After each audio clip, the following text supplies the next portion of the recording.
banjir bandang kembali terjadi di Lingkar Danau Toba, tepatnya di Kabupaten Simalungun.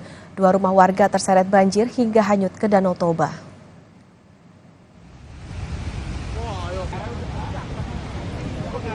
Banjir bandang menerjang Desa Purba Pasir, Kecamatan Haranggaol, Horison, Simalungun. Jutaan liter air tumpah membawa material batu, kayu, tanah, dan lumpur dari perbukitan. 2 unit rumah warga dilaporkan hanyut hingga ke Danau Toba. Sementara itu, rumah warga lain juga mengalami kerusakan. Tidak ada korban jiwa dalam banjir bandang ini, namun sebanyak 28 keluarga mengungsi. Jalan penghubung terputus dan sambungan listrik pun sementara masih lumpuh. Selain itu, saudara, banjir bandang juga menghanyutkan perkuburan warga dan ternak mereka hilang.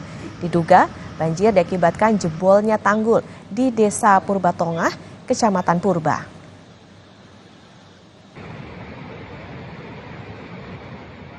Jadi untuk informasi keadaan warga di seputaran daripada Dusun Binangabolon untuk sementara diungsikan di rumah penghulu ada berkisar daripada 28 kakak. Untuk korban jiwa, nil komandan.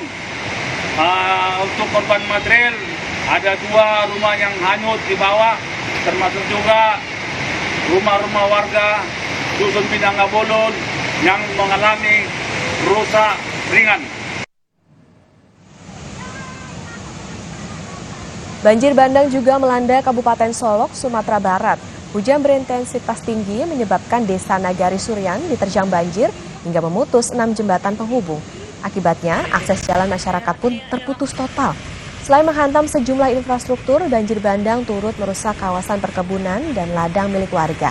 Belum ada laporan korban jiwa dalam peristiwa ini. Pendataan dampak banjir bandang juga masih dilakukan.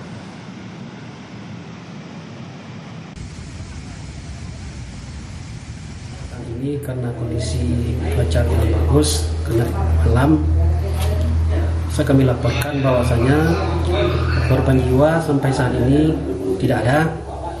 Namun infrastruktur seperti 6 buah jembatan yang berada di jalan kabupaten semuanya hanyut terbawa arus banjir, sehingga akses jalan masyarakat di ruas jalan Kototingga menuju Sapan di Nagari Suryan pada saat ini putus total.